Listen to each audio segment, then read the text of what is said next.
presented by Rim Jim Music.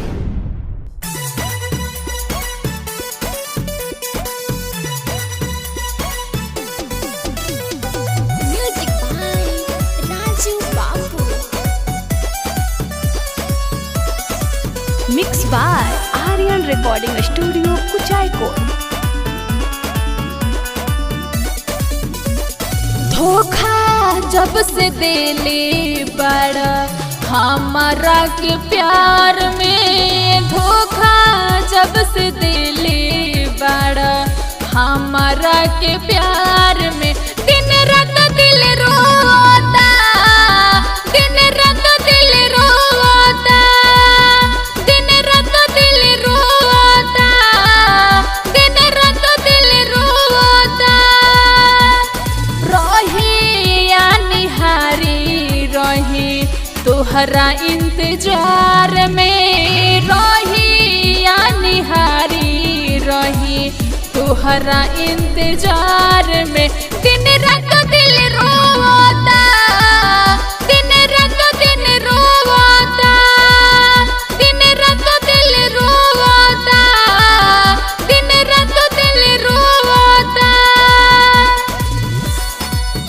दिन रात दिल रोता,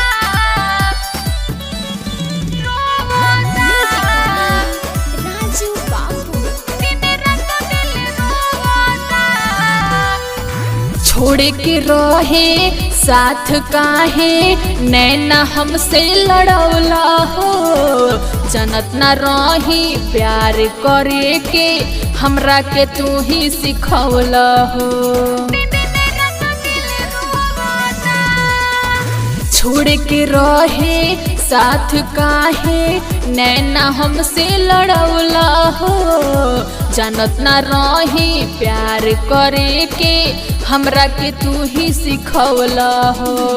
दागा दिहल हमारा के आपन बना के, तोड़ दिहल सपना सब हम के दिखा के, गलती के फील हो खता, दिन रात दिल रोता, गलती के फील हो खता, दिन रात दिल रोता, दिन रात दिल रोता, रोता। म्यूजिक बाय राजू बाबू। तड़ पीले हम जैसे तड़ पे पानी बिन मछली हो, रहनी नादान जे तोहरा चक्कर में आके हम फसनी हो। ए बाबू तड़ पीले हम जैसे तड़ पे पानी बिन मछली हो, रहनी नादान जे तोहरा चक्कर में आके हम फसनी हो। राधा रागनी के संगे खेलल तू खेला, राइटर मुकेश नाही दर्द बुझेला, याद में अखियाँ ये गिल होता, दिन रात दिल रोता, याद में अखियाँ ये गिल होता, दिन रात दिल रोता। Mixed by Aryan Recording Studio.